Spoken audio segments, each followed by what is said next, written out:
right. Well, today is the last Sunday that we'll be together in February.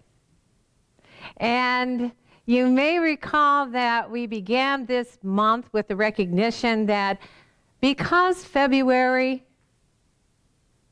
included a day officially dedicated to love, that we could use Valentine's Day to remember that love is what we are every day. That we could use that love-filled day to remind us that love makes the world go round. Love is the energy within all life, including our life. Love takes care of us even when we're unaware that love is there. Its wisdom keeps our planet from bumping into all the other planets, and its power keeps us right where we are on the planet so we don't fly off. Now that's love. That's powerful love. Every time we love, we're in harmony with that love, the love that created the universe in which we live. So we may want to ask ourselves on this final day, this final Sunday of a month of Sundays of love, does love make my world go round? The spiritual teacher Matt Kahn wrote in his book, Whatever Arises, Love That. In every breath you take, love is always here. Throughout any personal encounter, love is always here. No matter what comes together or whatever is pulled apart, love is always here. If we allow love to momentarily or extendedly be dormant in us by choosing not to love, love is still here for us to choose just the same. If love isn't the motivation for our thoughts or words or actions, love is always here to motivate us if we let it.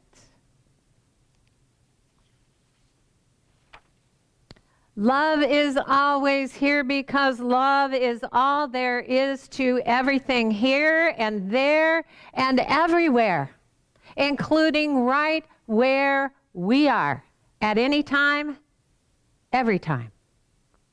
Without expressing love, we can't live a life that we'll enjoy living, even if we think we can. Even if not feeling love seems to be who we are and what life is for. We can't live at all without God, and God is love. Even when we think we are, even when not feeling the divinity within us, even when not feeling divine feels like who we are and what our life is about. If we've been thinking we can live this life in this world without the participation of our divinity, without the power that can do all the heavy lifting for us if we let it, then it's likely our life feels like a struggle a lot of the time. And we're conflicted and confused about what this life is for. And we may wonder how it is that we can live happily in a world that seems to have a power that is opposed to our happiness and the happiness of others. through its constant threat of sickness and sadness and conflict and war. And so we stress in our mind and we labor with our body, trying to make a life for ourselves that brings us more happiness than misery. And all the while we're convinced that that power that is unlove is going to get us anyway. And if we're feeling anything like that about ourselves or this world, then it is vital for us to remember the words of Jesus, who was the master of his life. He said, I of myself can do nothing. The Father within does the works. The Father is love, and we are born of love. And since God is all there is, no matter what appears to be, there's nothing going on in us or in this world that love isn't doing. So even when what we're doing is done without spiritual awareness, we're not doing it on our own. Even if we believe that we've been separated at birth from the God of our creation, we couldn't even have a bad day without God sustaining our life while we're having it. In the book of Psalms, we read, where can I go from your spirit? Where can I flee from your presence? If I shall ascend to heaven, there you are. And if I should descend into hell, you are there also.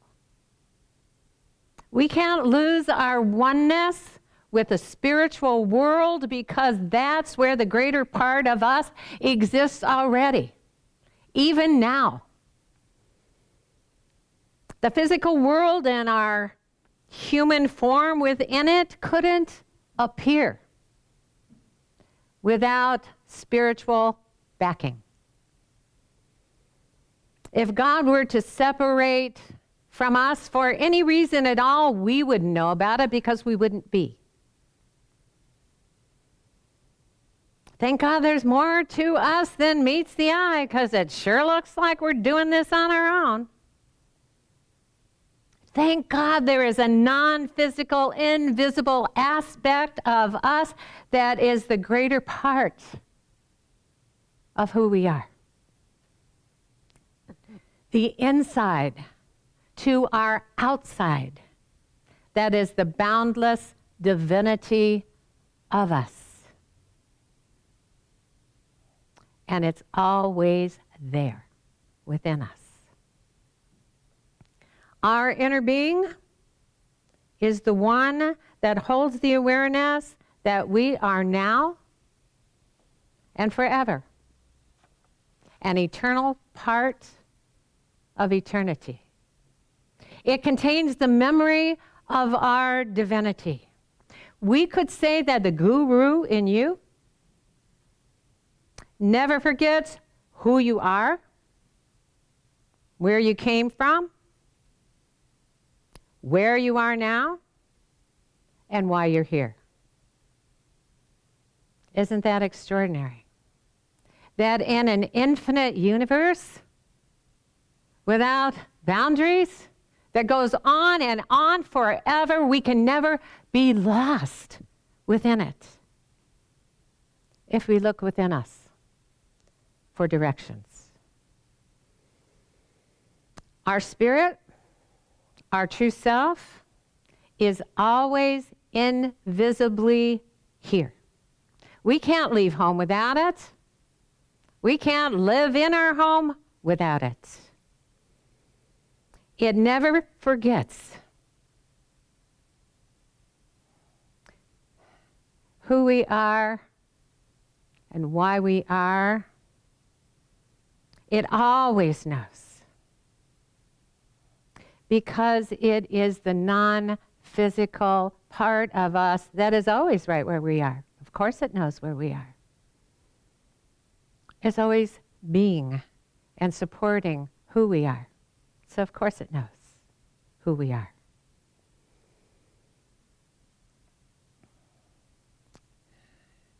It is always being the inside, the non-physical, to the physical we're being on the outside in every moment. Now, we may have had plenty of people in our life who've told us where to go, but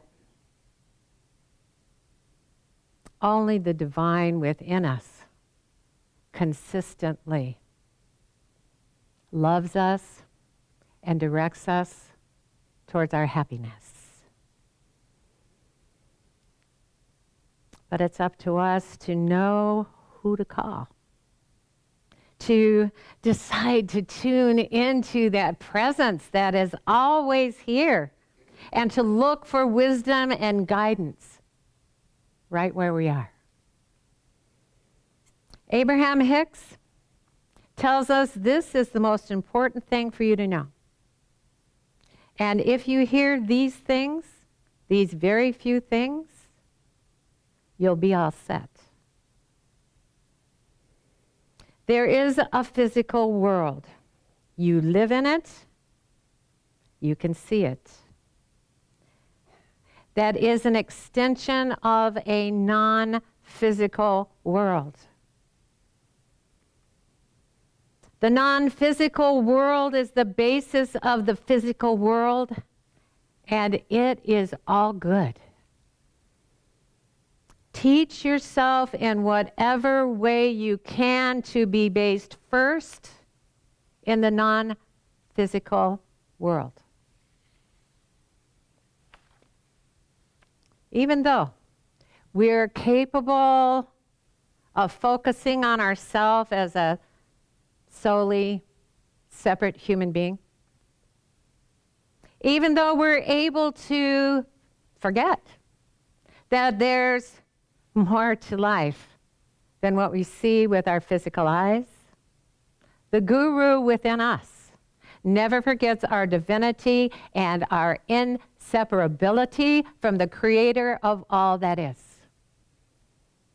Our inner being is the love that's always here. It's behind every loving thought that comes to our mind. When things don't go our way, when those we've tried to love don't love us back, when people don't say and do what we want them to, when the world seems to be in chaos, the guru in me and you knows what to do. It communicates its wisdom and guidance through a holy vibration that often feels to us like intuition. But it also communicates its holy vibration so that we can translate it. And when we translate it, it becomes thoughts of love. Thoughts that feel so good to think. When we think something unlovable about ourselves, the guru in us calls to us to give more love to ourselves, to open our hearts so that we can feel beyond thoughts of unlovability. And when we welcome love into our heart, right where we are, no matter what, loving thoughts about ourselves come to mind. And when someone appears to us to be unlovable, the guru in us calls to us to offer love to that person, to open our heart and welcome love right where we are. And when we do, no matter who is there, loving thoughts come to mind. In the Way of Mastery, we read, "For remember always that nothing can come to you unless you have called it from within you. In order to grow more deeply in forgiveness, in wisdom, in love, and in the power of Christ."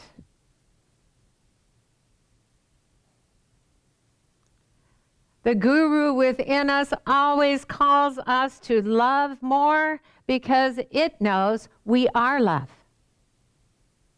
And there's always more within us to offer this world and to offer ourselves. It has a more expansive view of all of life and our life within it. To the Guru in you, you are the universe.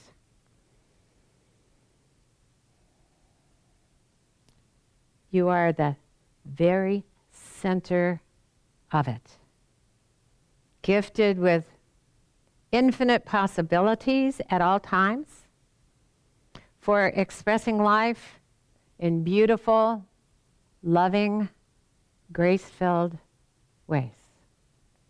In Science of Mind, we read, all of the universe is present at any and every point within it.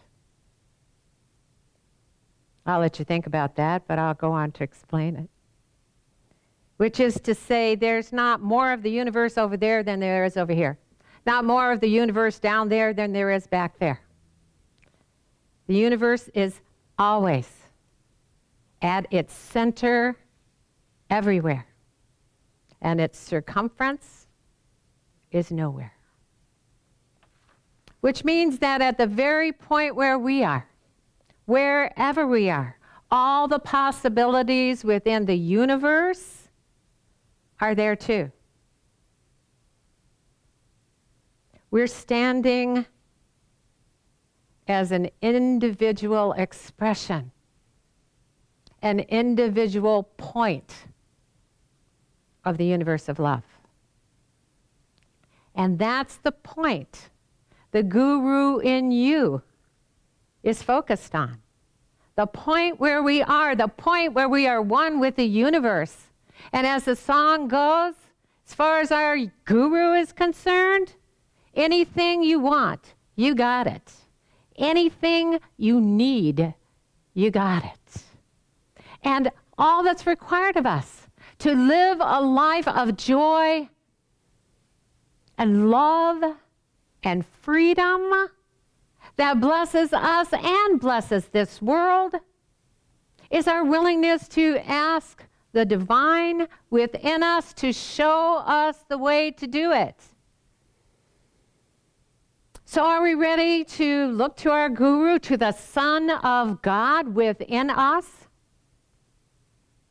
that is aglow with love and nothing but love?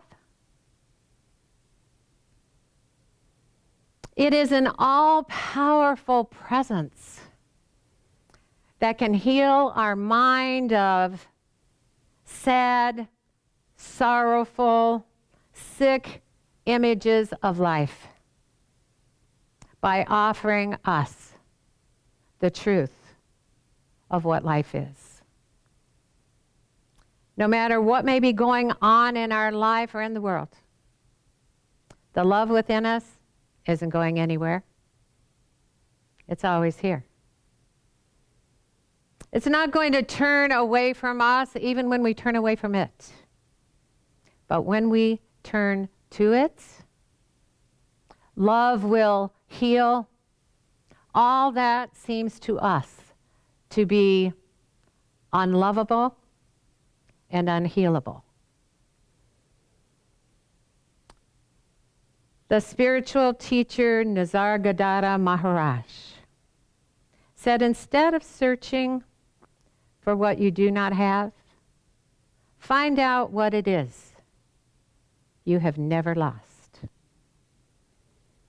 We will never lose the guru within us, that lover of life, that lover of us, knows that love is eternal. And so are we.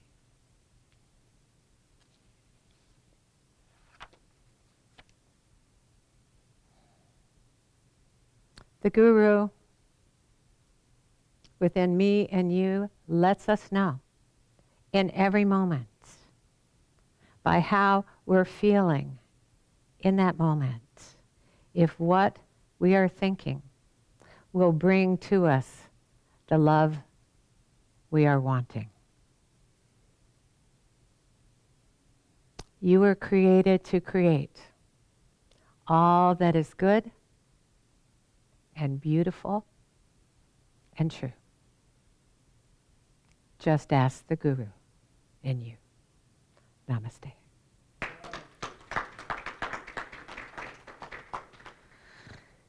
All right.